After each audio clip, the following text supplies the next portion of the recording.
toss to White. He's in! Patriots win the Super Bowl! Welcome to Patriots Touchback Podcast.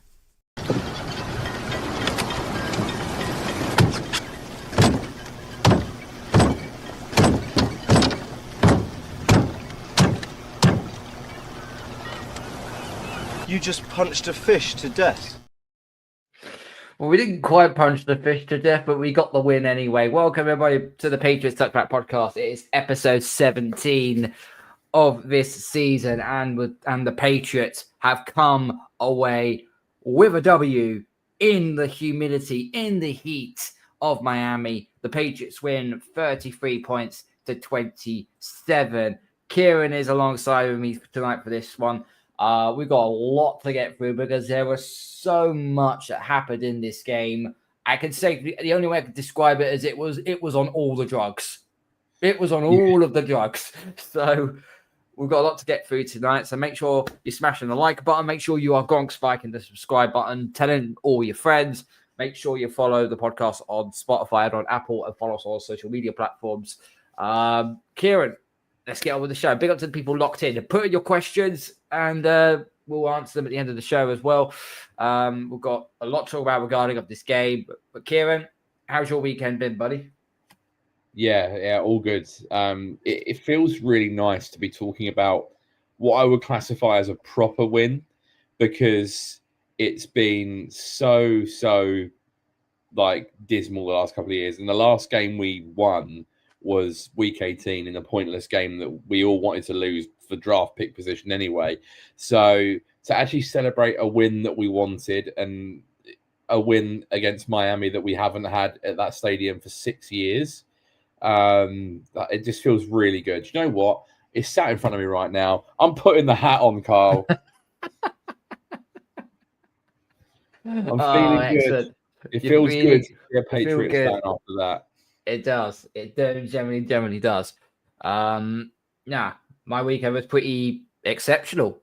My other football team won, which I won't talk about. We obviously got the win, and I won both my fantasy league matchups. So all well and dandy. Big up to Dougie Bell in the chat. All right, boys, great feeling after that win. It was an ecstatic feeling.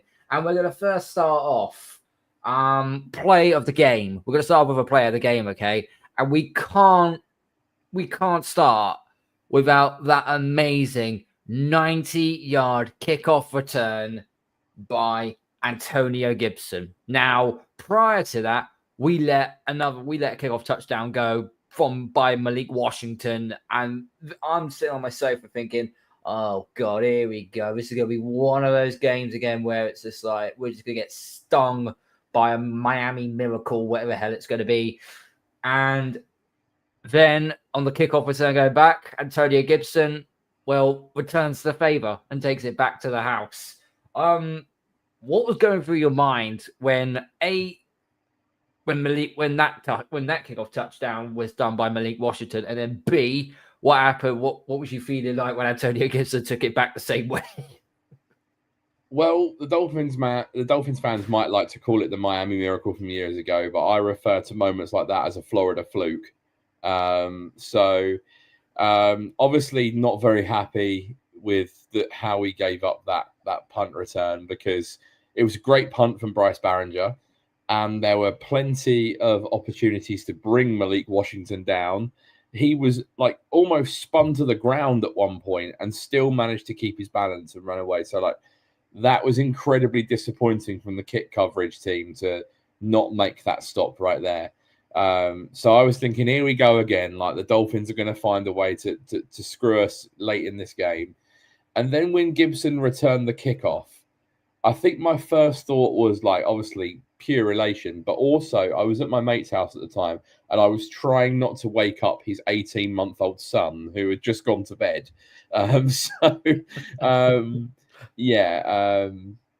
Obviously, very happy. And I felt at that point when we did return the kick that maybe it was going to be our day, because we seemed to, whenever there was a moment like that, we seemed to pretty much answer straight away. So, yeah, I was confident from that point. But then, the Patriots being the Patriots, they made us sweat for a little bit. And we didn't have the humidity like them, but we were sweating just as much as them.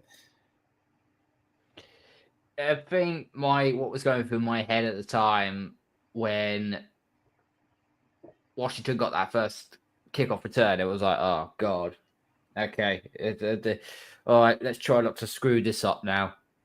And when Gibson was free, I'm like, I'm. I'll try and bring this up let me try and bring this up if I potentially can. Bear with me a minute. Like, where is it?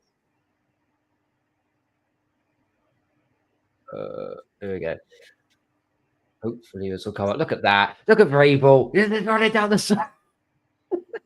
I didn't notice this until I saw the replay. And look at Vrabel. He's close to his 50s, but my God, he's still got some juice on him.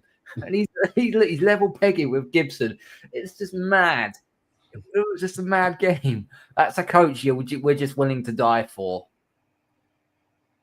Yeah, and Gibson really clocked some big speed on that run as well. Like, he showed serious wheels. Like, and I don't think anyone's ever thought he was slow, but like the takeoff speed after he bounced to the outside was phenomenal. And yeah, obviously to see Vrabel doing that is fantastic. I think he realised just how big of a play it was after just giving up the punt return. So yeah, I bet he was buzzing as well. He was definitely buzzing. Some great blocks there by special team. We will get into special teams later on because, let's just say they had a bit of a streaky. They had a little bit of a streaky. You could say a streaky game, shall we say?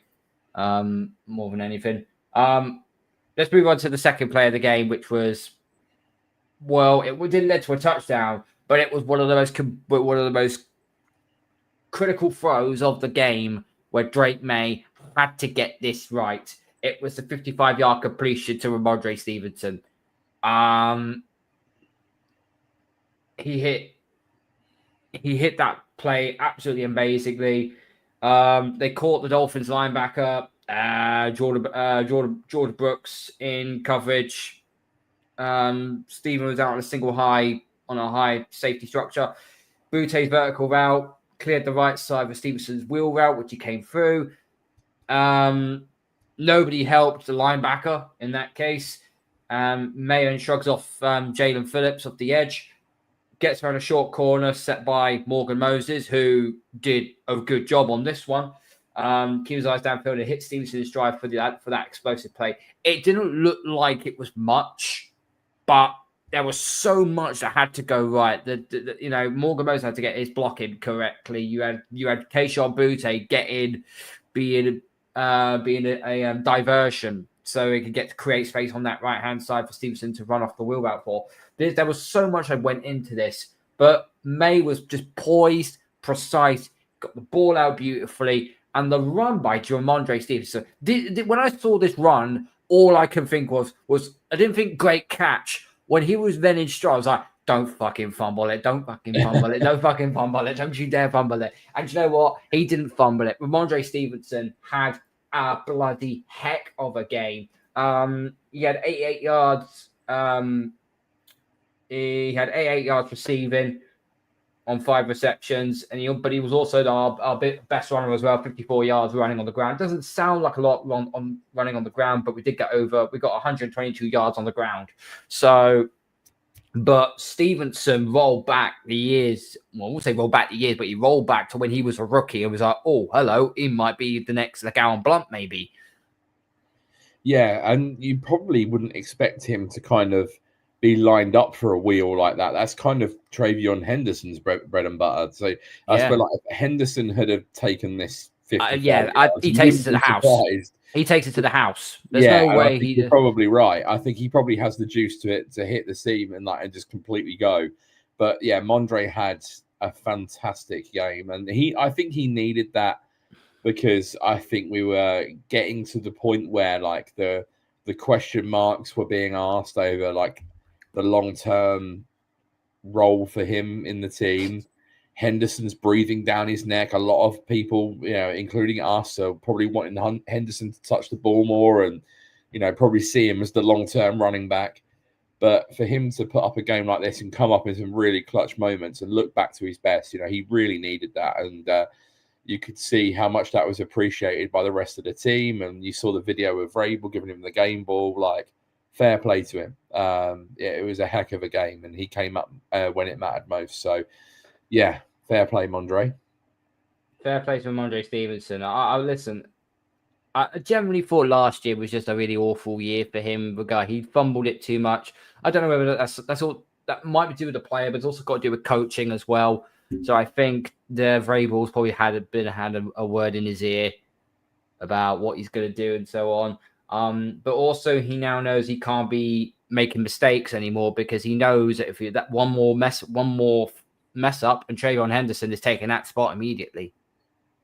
Yeah. Although saying that, Henderson did not have a great game in this instance. He only had 10 yards rushing and 30 yards receiving. But the 2 receptions he did have, you saw what happened when he literally just took off. His speed is absolutely ridiculous. The usage was down. Obviously, we want him to touch the ball more. I think the stats are reflective of the fact. I mean, he only had 3 carries and 2 receptions. He's touched the ball 5 times. Yeah. So, I think obviously a result of the struggles in pass protection, which is a little bit out of character, because he was very good at that in college, and I think that probably led to less playing time. But I don't think we should be looking at the stats and thinking, oh, he's not done very well, because he's barely touching the ball, and he needs to still touch the ball more. We'll come on to the Steelers stuff later in the week, but that needs to be utilized. You can't just go away from that and just go all in on Stevenson.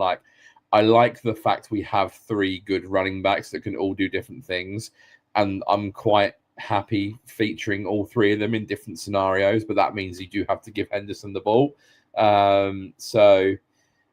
Yeah, like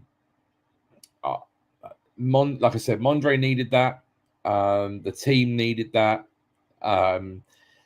Because if you look at the box score in terms of the receiving stats, I don't think anyone had over 38 yards in terms of pass catchers. Nope. I know obviously Stevenson said 88, but he's a running back. I think Austin Hooper was the second with 38 yards. The 2 receivers that caught the touchdown passes, that was their only receptions of the game. So it was very much tight ends and backs that were catching the majority of the passes. So in an ideal world, you don't really want that to be happening in most games. But he delivered, and we leaned on him a lot in that game, and he came up and made some big plays. He did. And talking of players that made big plays, we need to get to the main man of this roster, Drake Maye. For the first time in his Patriots career, played pretty much the perfect game. Pretty much the perfect game, you could say. 19 to 23, 230 yards, throwing 2 touchdowns. And he also had 10 carries on the ground for 31 yards. Which is a little bit more than what I'd like him to, but considering what we were struggling with trying to actually run the ball properly, I think that was decent enough. But Drake Maye completed 82% of his passes. He was absolutely amazing in this game. When he was targeting past the sticks against the Dolphins, he was 7 of 8, 133 passing yards, 2 touchdowns, no picks. Has the kid finally come alive at long last? Yeah, I think there's certainly different factors to this. I think the fact that he was pressured on only 19% of dropbacks, which is the lowest he's ever faced in his career, was definitely a factor. The offensive line held up well, which was a positive. And yeah, he executed everything precisely. He made good decisions. He made good throws. You saw him use his athleticism. The touchdown scramble is very underrated in my opinion, because that's a clean loss in terms of pass protection. And we all know how good Matt Judon is. He might be a little bit long in the tooth now, but he's charging in off the edge, and that is a great show of instincts from Drake Maye, because he doesn't really even look that way, but he senses the pressure and takes off and outruns him and ends up housing it. That's a veteran play. He could so easily have just stood there holding the ball, waiting for something to get open, and Judon bring him down. But to sense that pressure off the edge, I think that was a real positive. And then like the throw to Booty for the touchdown, with the touch on that and the positioning of the throw like was exceptional. Like he put that in the only area that Booty could have caught that, and gave the defensive back no chance. Like, yeah, Maye played a perfect game. I think there certainly were factors such as, the line protected well, and the Dolphins secondary is atrocious. But it was a real step in the right direction. It was. You just gave me a flashback to, I think, the play when Drake Maye was running for the first down, or running for the touchdown, and you saw Matt Judon. God bless Matt Judon. We love Matt Judon. I think he's still he's still a great guy, great player. He was running. He was trying to catch Drake Maye, and he just gave up on the last week. He's like, nope. Yeah, I mean, once Drake was gone, he was gone, really, wasn't he? Like, there was no catching him. And yeah, that was a great play to sense that pressure and not just evade the pressure, but to score off it as well. Like that was an exceptional play. And yeah, he didn't really put a foot wrong in this game, and that's important. That'll be important for his confidence as well. And like, yeah, Dougie's comments just come in there. Like, he is arguably the best game of his career so far, and still a couple of coaching points. But yeah, he's still a young kid, and he was in a terrible situation last year. He's still not in an amazing situation now, but he's looking pretty good so far. I think the first real test comes this weekend, and I know that defense has given up a lot of points, but they've still got a lot of talent there. If he has another good game on Sunday, I think we can definitely be really excited about the rest of the season for him. If Robert Spillane and Michael Willis could stop missing bloody tackles, the linebacker unit might actually be half decent. But anyway, I digress. Got a bit of a trivia question, and big up to you, Dougie, in the chat. You could have this one as well.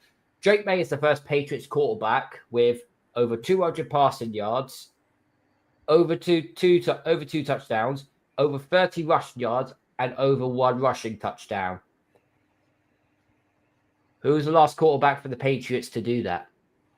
Well, it's got to be Cam, hasn't it? Nope. Dougie, do you know the answer? Over 200 yards. Is it going to be someone obscure? Because Brady was never rushing for 30 yards in a game. It's not Brady. You rule out Cam, you rule out Brady. So that leaves you with like Jarrett Stidham, Brian Hoyer, Bailey Zappi, Mac Jones. We have to go further back than that. Oh, it's further back than that. We have to go much further back than that. We have to go back past the 90s. Oh my God. Genuinely don't know. Don't know, Dougie? I'll give you 5 seconds. No. No, DJ put Bledsoe. Nope. Okay. Steve Grogan. Okay. October 28th, 1979. That was the last time a Patriots quarterback had over 200 passing yards, over 2 passing touchdowns, over 30 yards rushing, and over and 1 touchdown or more rushing. So yeah, Steve it's surprising that Cam Newton didn't do that, especially early in the season, with the amount we were running the ball as well. And he looked serviceable for like the first 4 or 5 games of the season. And then he just turned to mush. He just turned to mush. But you remember the Seattle game that we only just lost at the end? Cam was like phenomenal in that game. Like I was thinking, bloody hell, he's back to his best. And we should have passed the ball on the 2-yard line maybe next time. Anyway, let's get back to Drake Maye.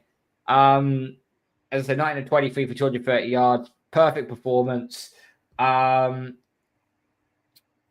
He got pressured on less than 20% of his dropbacks, which basically tells you the story that the offensive line was protecting him and was actually doing their job, which is what we've been screaming for the last few years, for an offensive line to protect our quarterback. I would say something about another franchise, but that's not the show to discuss it with. But he was poised, precise. He got his timings well and his throws. And just everything, and even the basics. If there was nothing downfield, he'll go to the check down. He'll go to the check down. He'll go to the check down to Henderson or Rhemondre or Gibson, he'll go to the check down. Usually he'd panic in the pocket thinking, oh shit, is there a receiver open? Is there a receiver open? But he's like, okay, no receiver. Okay, oh, Rhemondre, there you go. Can we just talk about Pop Douglas for a second? What he was, as we're talking about in terms of taking the short yardage, I thought it was a good segue. Mm-hmm. Is there a bit of a problem? We spoke about last week about Maye overthrowing him because of the height over the middle of the field, but I believe Pop Douglas over 2 games has 6 receiving yards. So there was something that got said. Now, obviously, over training camp, he was good, but like he's not had a very good start to the season, and it doesn't seem like Maye wants to target him that much. And so, according to what I'm reading here, apparently the Pats used a different 3 receiver set, so they went in a slightly different direction at the receiver. Obviously, it featured Stephon Diggs, who actually had a good game. I was happy with what Diggs had done. Matt Collins and Keyshawn Butte with a reduced role for slot receiver Demario Douglas. After only catching 2 of his 7 targets in the opener, the Patriots went away from Douglas 15 snaps, which also could have been to get Hollins on the field more for his run blocking. Remember that in that game, they ran the ball more than we passed. And Mac Hollins is 6'4". He is a bit of a bruiser. Yeah, I get that, and I know. And also big up to our captain DJ. He's in the chat. Hooper was getting more involved. Yeah, Hooper definitely was getting more involved. Yeah, he was blocking alongside. We like Hooper. For Morgan. We like Hooper. He's a good player, but like, I don't know. I'm not sure I'd be trying to get more snaps from Mac Hollins just for run blocking. He for me should have a very specialist role in the team, and that is short yardage and red zone. I don't think he should be seeing the field as much as that, like as he has been. If Demario Douglas isn't performing, or release the Chisholm, then Efton Chisholm is the most natural fit to replace him because he's a like-for-like slot receiver and he's bigger and he was excellent in preseason. So hopefully Chisholm will get a run if that continues. But what you could also do is put Diggs in the slot. You have a bigger slot. Someone's going to get open over the middle of the field, and then you can put Kyle Williams on the other side and let him stretch the field. That is probably where I would lean to start with. I don't think we should be trying to force Matt Collins into the team, personally. I think he should have a specific role. He should be playing maybe 15 to 20 snaps a game, and that should be it. I don't want to see him starting and playing the vast majority of the snaps because I just don't think he's that kind of receiver that you need to do that.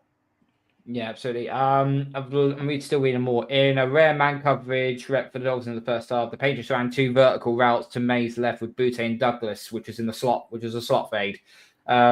Maye goes right to his old corner mate, Jack Jones, on single coverage, and Butte made a great catch by finishing through contact for the touchdown.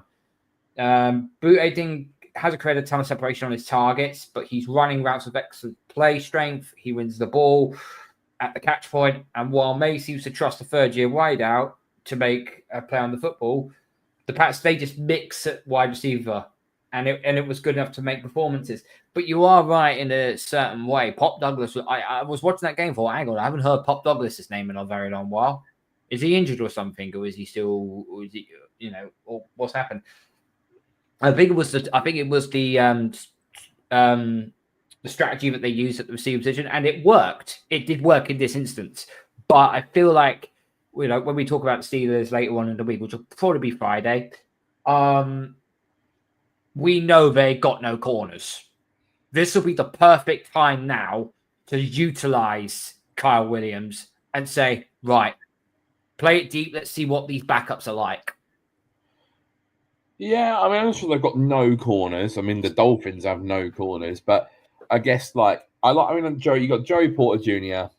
Ramsey's going to play the slot. I loathe him, by the way. Like, he can literally go do one. Like, I can't stand that guy. He thinks he's so good, but he's genuinely just like bang average. And then obviously Slay. Like, it's not an awful cornerback room, but there's room to get on them definitely. Yeah. Providing the protection holds up. But I'll be interested to see like how the receiver rotation works going into this.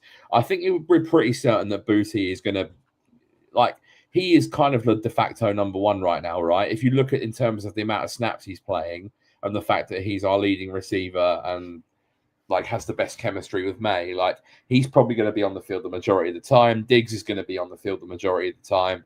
So then that third receiver spot is really up for grabs. And I don't want to keep seeing Efton Chisholm being active. Like, have him active over, your fourth string linebacker or whatever. Like they elevated that guy from the practice squad this week, Robinson. Ponder was active. I think that was maybe because White was out. But there's got to be someone on defense who isn't really going to see the field that you could make inactive to get Efton Chisholm on the active roster and then give him a run. Because if Pop Douglas isn't going to take his opportunity in the slot, then someone else has to. Yeah, he has to. Yeah, he definitely has to. Let's go to the offensive line. Or rather, we're going to go to two parts. We're going to first start off with the good part of the offensive line. And we're going to go to the bag, then we can segue into the penalties, right? So let's start off on the good side of things. Our rookie left tackle and our rookie left guard, Will Campbell and Jared Wilson, put in both man of the match performances in their day. I think Campbell didn't give up a single pressure or a single sack. Neither did Wilson. I think Wilson gave up one pressure, but that was it. That blind side of Drake Maye was protected beautifully. That was what we wanted to see. And I wanted this argument of Will Campbell, his arms are too short. No. This is bullshit at the end of the day. Will Campbell is a certified left tackle. He is brilliant for what he was at LSU, and he's going to be brilliant for us for the next decade plus. That kid has got it right. And yes, okay, he was going up against Bradley Chubb, who's not exactly TJ Watt, is he? Let's be real. He's not exactly TJ Watt, but he's still done his job at the end of the day. Jared Wilson done his job at left guard. Still needs to help create more in the running game because the whole point of the running game is the guards create the holes. So he still needs a little bit of work on that. But as far as I'm concerned, them two were absolutely they were faultless. Absolutely faultless that game. I think I saw earlier that Will Campbell is the 10th graded offensive tackle in the NFL or something like that. So like he's had a very good start, albeit a bit of a meltdown in the fourth quarter last week with the penalties. But in terms of actually playing the position and blocking, he seems to be doing very well so far. But I think, there's going to be tougher tests to come. That's for sure. We've played, not two very good defenses. They have some pieces, obviously, like you said, with Bradley Chubb, with Chop Robinson, with Jalen Phillips. And then obviously week one, we have Max Crosby, Malcolm Kuntz. This week will be much tougher. You got to think, it's going to be TJ Watt, Alex Highsmith. You're going to see Cam Hayward. It's going to be a tough. Don't hold me to that, but Highsmith might be out. Highsmith might be out. He might be out. He might be. Don't quote me on that, but I did hear something. He did take an injury in the game against the Seahawks. Like, this will be the first real proper test for them. Campbell's look good. Wilson had a bit of an iffy week one, but responded really well in week two. Bradbury has flown really under the radar so far. He's been flawless through 2 games. He's done well, apart from the botched snap, which almost cost us. Yeah. Once again, though, he's going to have his work cut out this week with someone like Cam Hayward, like playing over the top of him. So I want to see how they fare against better lines, but certainly from what we've seen so far, it's much improved from last year. And there are reasons to be positive about that rookie left side, definitely. I mean, and Wenu's been pretty solid too. I think it's just Morgan Moses is fine and doing a job, but like obviously he's older, and I think he had the penalties in this game, but I think he's still like he was in a walking boot after the game. Like he's playing through something at the moment. I don't think that's helping. But I think fully healthy, this is a good line. It just worries me, like if one of these players misses time, it worries me what might happen after that, because I don't think the depth is very good. No, I completely agree with you on that one. And since Cole Stranger, I'll go to the Dolphins.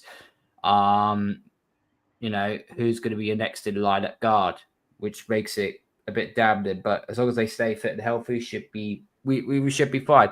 That was one part of the offensive line. Michael Onwenu had a decent sort of game. He wasn't really at fault for. I think Drake Maye got sacked 3 times. None of it was really. I think it was Bradbury gave up the sack. I think it was, if I'm not mistaken. Moses. Okay, so this is where we can segue into something good now. Morgan Moses. 3 penalties. 3 penalties. A false start. He had 1. Where we go? 1, 2, 3. 3 false start penalties. Not good, if I'm going to be honest with you, but that can be cleaned up. Doug Moreau needs to clean that up. The last 2 penalties he did was in the 4th quarter as well. That was when we desperately didn't need to do that. You put Drake Maye behind the 8 ball, that one.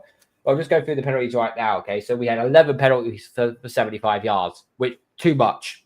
Too much for me. It's like we didn't see over 100 yards in penalties, but still 11 penalties, it's just way, way, way too much. So you had Campbell with a false start, 5 yards. You had Trayon Henderson with 2 penalties, 2 holding penalties. So that's not good on his side of things. As I said, Morgan Moses had 3 false starts. You had Jared Wilson with a holding penalty, so that was for 10 yards. You had Hunter Henry with a illegal shift, that was for 5 yards. And then you had 2 on special teams. I hate penalties by our special teams. I hate it because it puts your offense, on the back foot already. So you had Elijah Ponder with a block in the back, that was for 10 yards, and Jalen Hawkins offensive holding, that was also for a 5 yard. That was also for a 5 yard penalty as well. That equals 75 yards. The only penalty that was done on the defensive side of the ball was Harold Landry for a holding, and that was 5 yards as an automatic first down. The defense, despite the fact that they only had 1 penalty on their side of things, they gave up again so much grass. To the likes of Tyreek Hill, to Jalen Waddle, to Devon Achane, you can't do that. I think we've given up now close to 671 yards in the air. If this isn't screaming, we need Gonzo back. I don't know what does. Yeah, it's a little bit alarming, to say the least. I know that obviously the middle linebackers have been struggling, particularly in coverage and with missed tackles, but I don't think the secondary is bad. It's just, I don't know whether it's like a result of us going overly aggressive. Are we calling the wrong scheme? Genuinely, Alex Austin has been solid whenever we've needed him. Marcus Jones is a good slot corner. Carlton Davis is a fantastic corner. I don't know why we're getting shredded, but then we've never matched up well against those Miami playmakers anyway because of the speed. Yeah, that's if you play zone. If you play zone on them, guess what? They'll have you. If you play man-to-man, which is what Gonzo does with Tyreek, then it actually makes it slightly easier. Obviously, we didn't have the ability to be able to, put Tyreek one-on-one with Jalen Waddle or Tyreek Hill and then double the other one. That we couldn't do that. But yeah, I think it's also a result of Tua gets the ball out so quickly, and like we said, it's a speedy team. It's playing zone, gets the ball out into open space, and that's why we were getting killed on it. I think Alex Austin, obviously, he got beat for the touchdown to Waddle. Because that's just Waddle being the speedy guy that he is. With the Tyreek Hill one, I just think that I think he's expecting Tyreek to keep running down the sideline, and Tyreek Hill makes a great body adjustment, and then obviously that sends Austin away, and that allows Hill to catch the ball. That's just an experienced move from a veteran receiver on a young corner.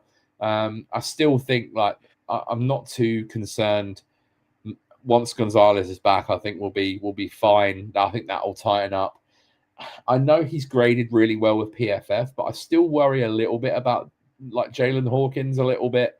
I might be the only one, But like him and Woodson, that's going to be, I think, very hit and miss. Like Woodson, we've got to remember, as much as he had a good week one, he's still a 4th round rookie, and Jalen Hawkins is on his like 3rd NFL team. So it's like, this is not the safety room we've been used to in recent years with Peppers and Duggar and, you know, among others, McCourty going back into the day and Chun and all that. Like, we know we're ways from that now. But yeah, it just worries me a little bit. Like the safety room in particular. You know, in terms of like the way we play, and we tend to give up a lot over the middle of the field. Like you haven't really seen us too much give much up on the perimeter.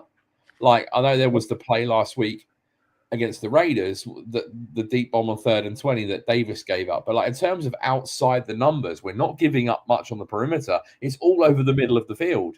So, you know, maybe that's a schematic thing. I don't know, but that's got to tighten up. Yeah, that's the sign up. Yeah, Alex Austin, he allowed a 47-yard reception and an 18-yard touchdown to Waddle. And as I said on here, New England can't play man coverage right now. They just can't. Vrabel wants to deploy that with Carl Davis and with Gonzo, but since Gonzo's out injured, you can't do that because Davis is just going to go left with the bigger man, and he's going to get completely fouled out. They try to apply a pressure with the blitz heavy plan last week, and then they play soft zone coverage today without blitz on Sunday without blitzing. You know, uneven results in both games, so they've got to try and find a balance on what works. I think we actually only blitzed Tua like 6 times in the game, and that was in the 4th quarter. Yeah, so that was the pressure was around about 18%, I think, throughout most of that game, and then the 4th quarter, I saw a tweet come up. The Patriots started to blitz on 66% of their plays. They literally right, fuck this. We're making this guy dance in the pocket here. And it did work because Tua was awful in that 4th quarter. We went from week 1 of just like sending the entire state of Massachusetts to Geno Smith. And then this week it was just like, no, we're just going to hold off and not blitz you at all. Like it was a very Jekyll and Hyde approach to pass rush. But I mean, we did sack 2 or 5 times, and we lead the NFL in sacks. That's gone under the radar as well. 9 sacks in 2 games. Harold Landry has been terrific so far, like genuinely. Sacks. Hang on, am I got the right one? No, it's tackles for loss. So we had 5 sacks on the game. So we had Kayvon Chasen with 1, Harold Landry with 1, Bobby Spillane with 1. Milton Williams with 2, including the 1 which iced the game. The 4th down, which we had to get the stop for. The O-line didn't hold. And this is why we paid Milton Williams the big bucks. This is why we paid Harold Landry the big bucks to make them sort of plays and be decisive. The defense was absolutely shambolic in this game, but they turned up when it mattered. It's a bit like if this was the Super Bowl. I'm not saying it is, but I just give it as hypothetical. If this was the Super Bowl, we won't care how bad the defense was because guess what? Milton Williams and Harold Landry made them 2 plays to put the Dolphins in a massive problem. Yeah, and Landry, that's all. And we're not going to talk about that. You look at Landry's stats from the last few years, and yes, you know PFF will tell you that his pass rush win percentage is not great, but he just generates sacks. Like the guy just racks up sack totals, so he's getting a lot of joy there. Milton Williams is destroying interior linemen. You know, Barmore had a big run stuff as well on that drive. Chason's contributing. Like this is a good. He had a tackle for loss and also a QB hit as well. It's a good line. You know, we can rely on these guys to generate pressure and come up with big plays, and then you factor in the other guys like Tonga and you know, obviously Keon White's going to have his moments as well. But yeah, no, I was really impressed with that. Do you know? When I hazard a guess, I saw this earlier and I did laugh. When I hazard a guess at Jonah Savanaia or whatever he's called, Jonah from Zona that they drafted in round 2, you want to have a hazard a guess at his PFF pass blocking grade for this game? 20. You're not far off. 29.1. Oh, that is rough. Mate, that'll get you cut. That'll get you cut on the Browns, let alone us. Anyway, Yeah, but there is one thing to throw out there as well. We didn't have Terrell Williams play calling on the defensive side of the ball. That was down to the linebackers coach, Zach Kerr. Now, he did well for what he could, but considering now the coverage, all our coverage was bad, we were missing tackles. If Terrell Williams wasn't there during practice for this week, I can now understand why we missed so many tackles and why the coverage was so bad in the secondary. Because you're putting it on a linebackers coach to actually play defensive coordinator. He's probably like a deer in the headlights as well. He did all he could, but I didn't think he schemed well. It's quite clear, though, that they view him as a potential future DC, though. The fact that, Williams has been away 2 or 3 times in the off season, and Zach Kerr has taken control every time. So I think they obviously have high hopes for him. Obviously it's a shame with Terrell Williams. Hopefully he'll be back. But then again, we were sat here last week criticizing Terrell Williams for wanting to decapitate every Raiders offensive player with the overly aggressive approach. So then obviously they've gone the other way this week, and we've been killed in soft zone. It's like that scene of freaking Dodgeball, isn't it? It's a bold strategy, Carlton. Let's see if it works. And it didn't. The middle linebackers need to step it up because, on paper, and the proof has been in the pudding. Spillane's had a really good couple of years. Ellis was solid for us last year. Obviously we're missing Tavai, and even like Mapu, who I don't think many of us would have had him on their 53-man roster going into the season. He came up with a big play when it mattered most. And he's a safety / off the ball hybrid linebacker. He's in that mixture of I would have kept Mapu as depth, really. I probably would have anyway.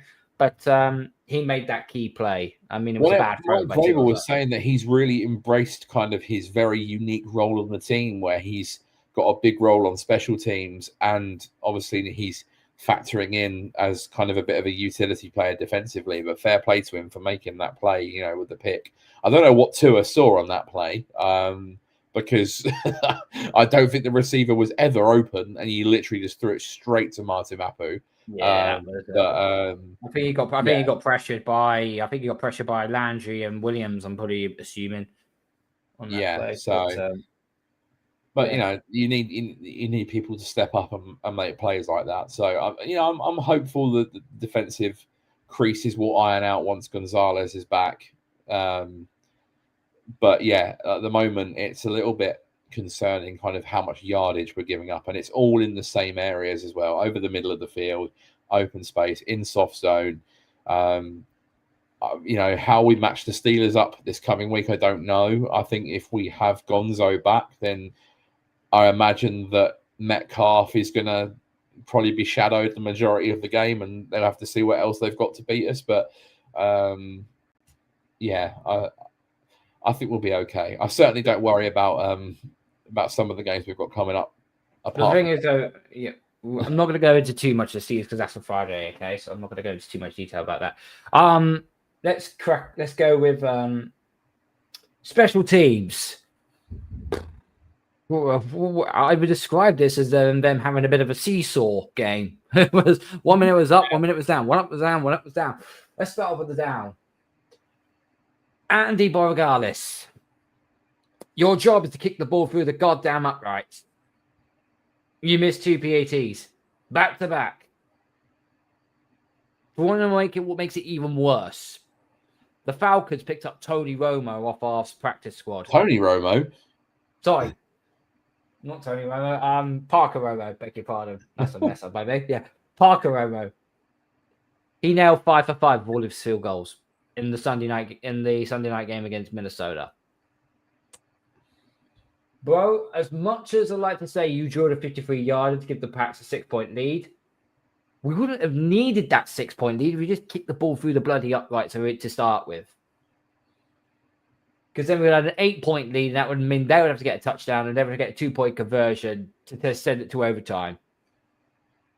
Yeah. So, I mean, obviously it's not ideal because that, we could have been further clear, and like you said, not have ended up in that predicament in the first place. And to have 3 misses already is not great.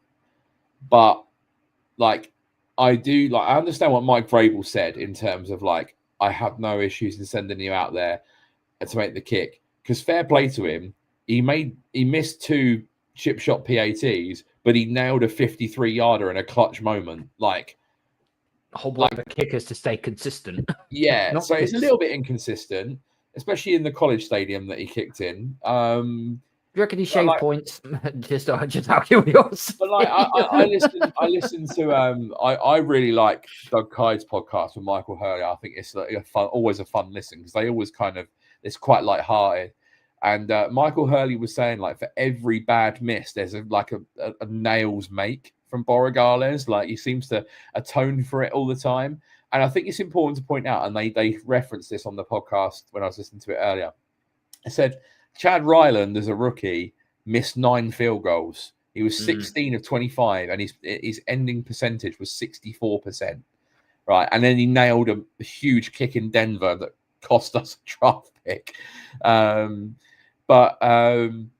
Yeah. And then he's gone to Arizona. We ended up cutting him because he was a disaster for us in the 2023 season. And he's gone to Arizona. And since then, his kicking percentage is in 85%. Yeah, that's what happens. He's become a reliable kicker. It's what happens when you kick indoors. Yeah, I mean, yes, there's the aspects of kicking indoors, but like, he's developed into a serviceable kicker. So there's definitely that aspect of like, you need to be patient with a rookie kicker, because if we cut him and then he goes elsewhere and ends up developing and turns into a good kicker, we're going to look stupid again. So yeah. I think it's important, like, obviously with him making the 53-yarder, I don't think we should just cut him, but I think it's important for us to have workouts or another kicker on the practice squad for an emergency situation. And like I said to you guys in the group chat, like, just say to Borregales, look, you've got the job. We drafted you for a reason. We have confidence in you, but this is an unforgiving league. And if you consistently miss, like, someone's going to come and take your job. So like, they need someone in the building to keep him on his toes, basically, and say, look, and so he feels like, if I fuck up, then, I'm out. So I definitely think we should be having someone on the practice squad. I don't know really who, because I don't think the market's overly great with kickers at the moment.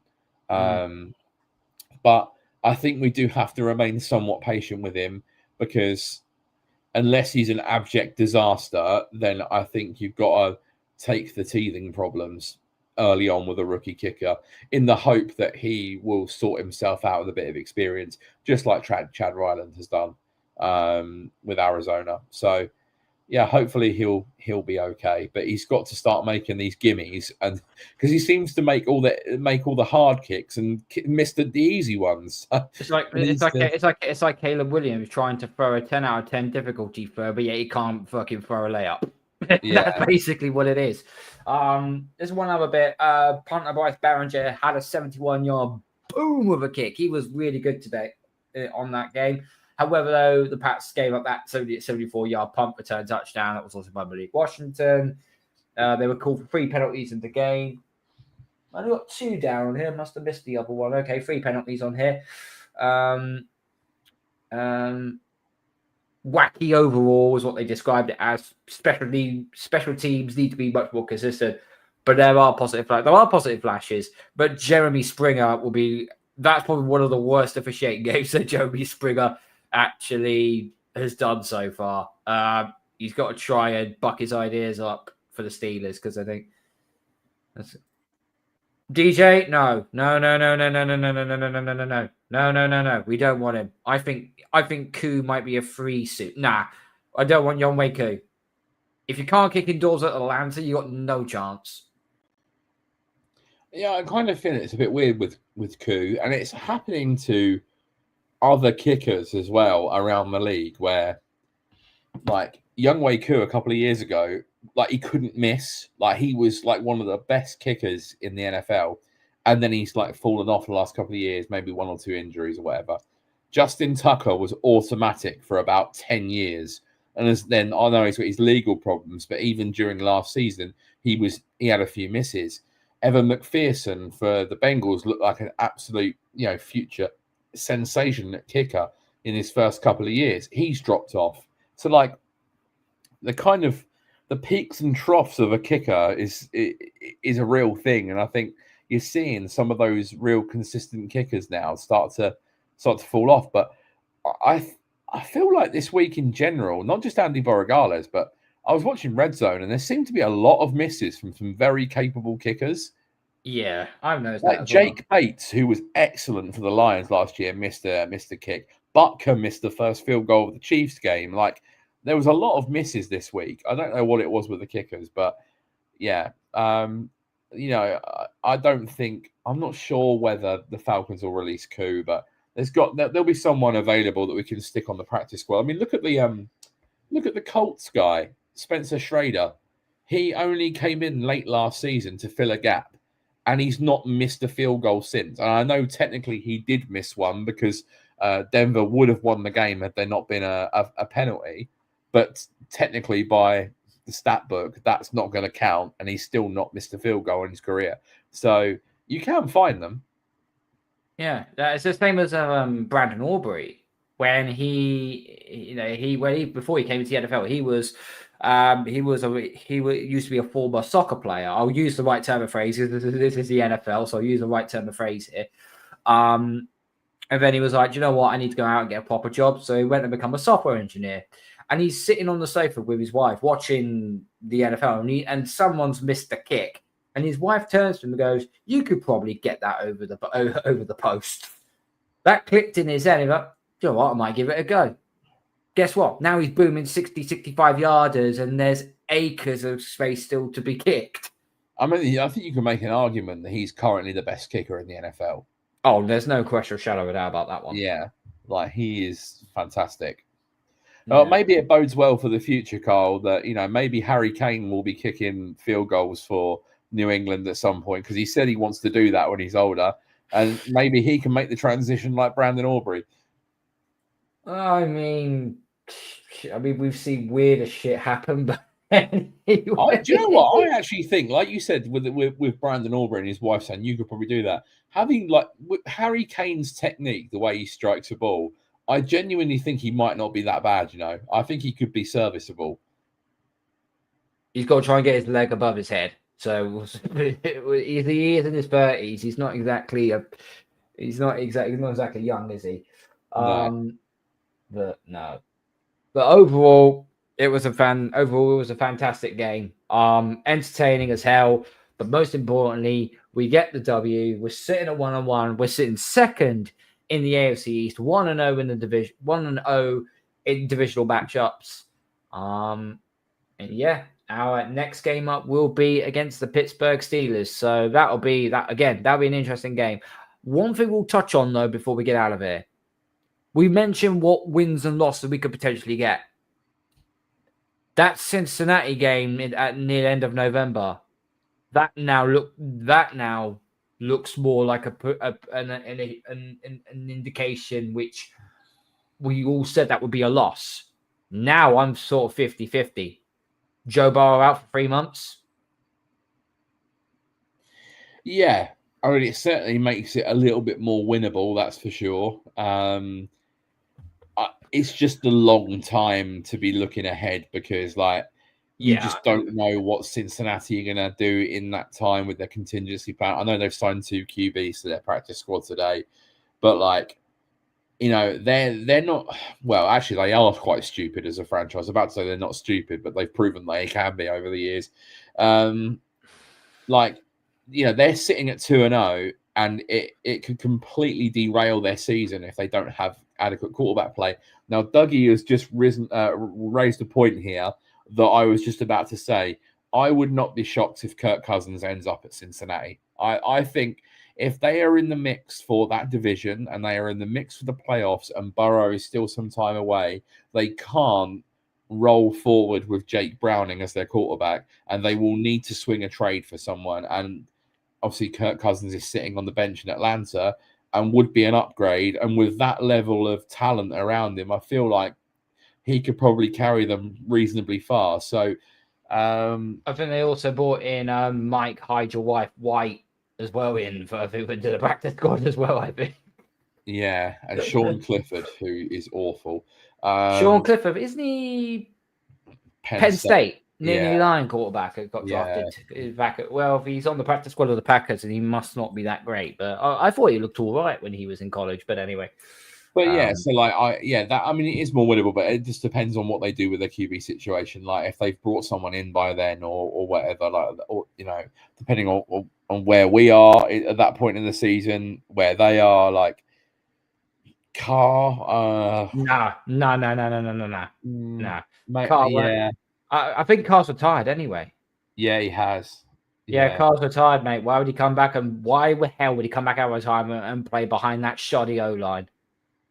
Why would he do that anyway? Right. So I see what you're saying, Carl. It's just a long way to try and project. Like I know, but when you lose your franchise quarterback for 3 months, that's gonna of course have some doubt. Yeah, I think obviously, like when we done our preseason predictions, a lot of us probably, a lot of Patriots fans would have said, right, 2 games in, we're probably going to be 1-1. We'll beat the Raiders and we'll lose in Miami. But we flipped that. So we're exactly the same position we thought we would be at. It's just the other way around. Now, Pittsburgh will be interesting this weekend because they've given up 63 points in 2 games, which is very uncharacteristic, and lost at home to the Steelers and only just scraped past the Jets. So are they actually that good? That's questionable. And then if we can navigate that, we get Carolina in week 4. I mean, we should be like absolutely.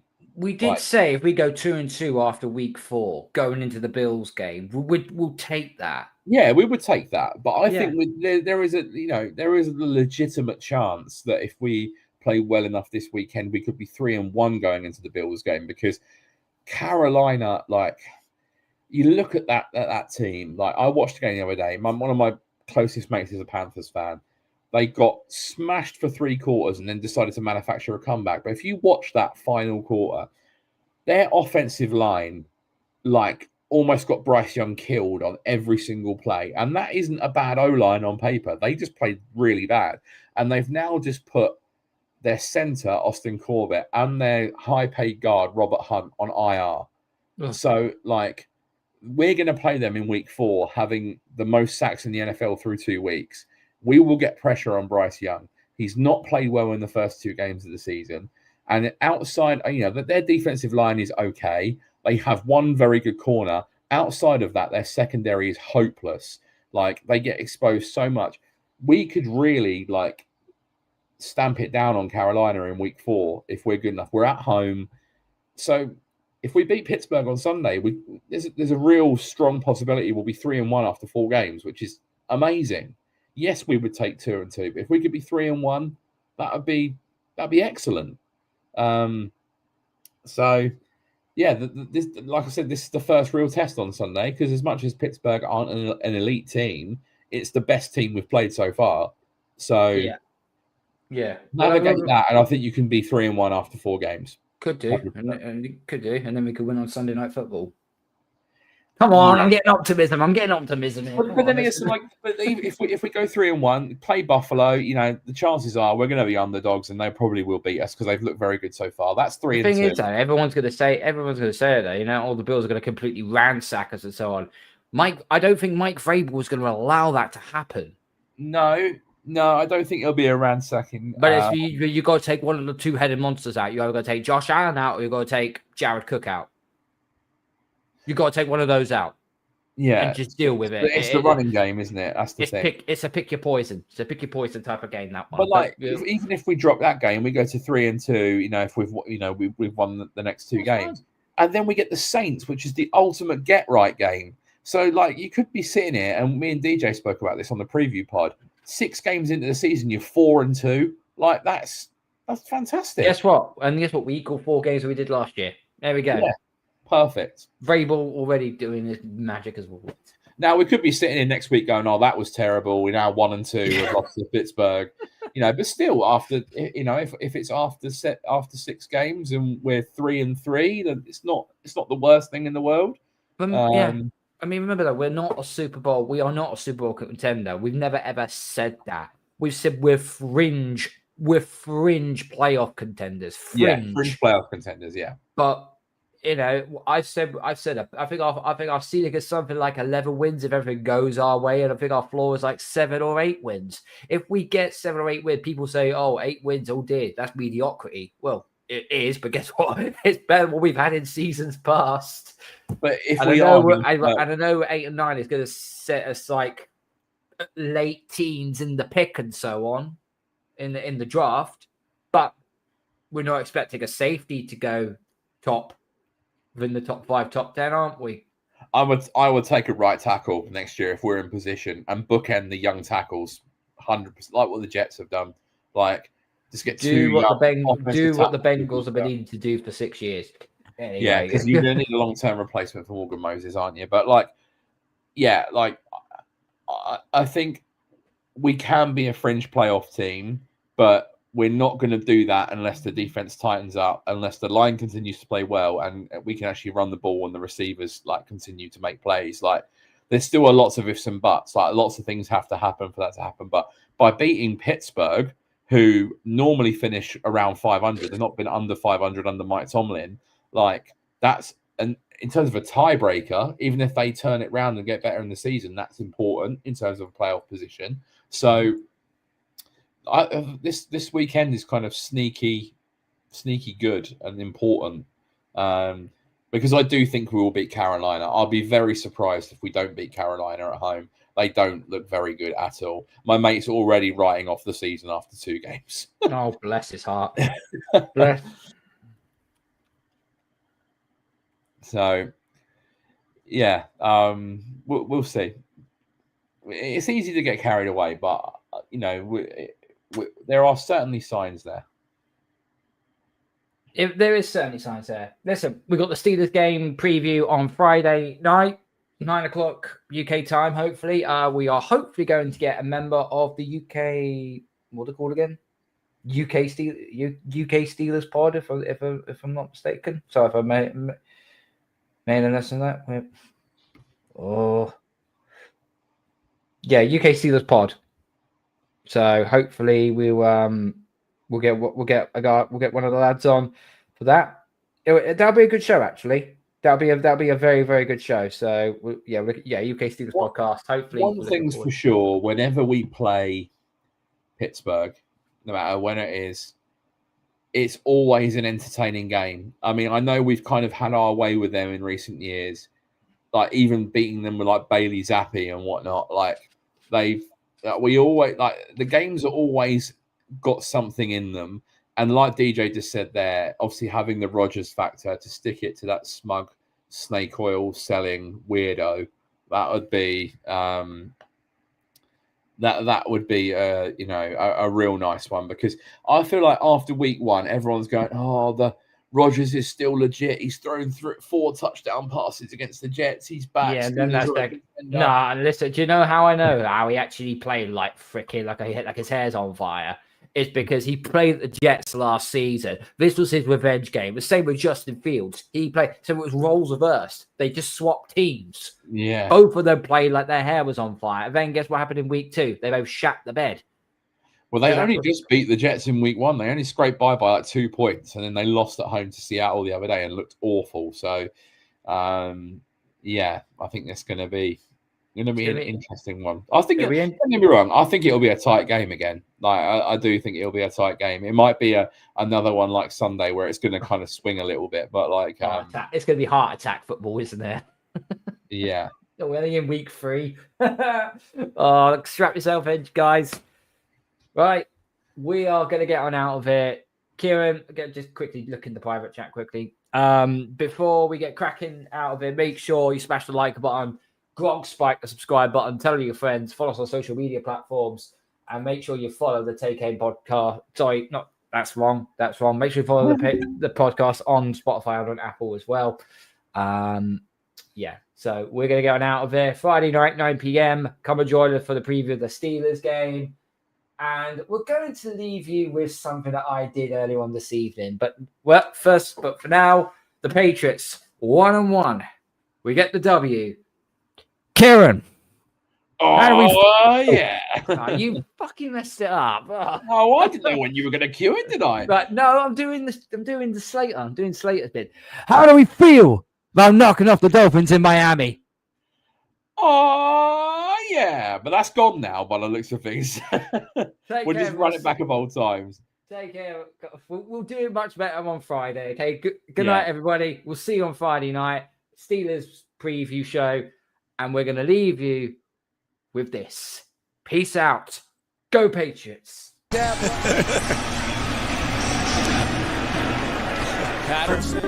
Here I come, save the day.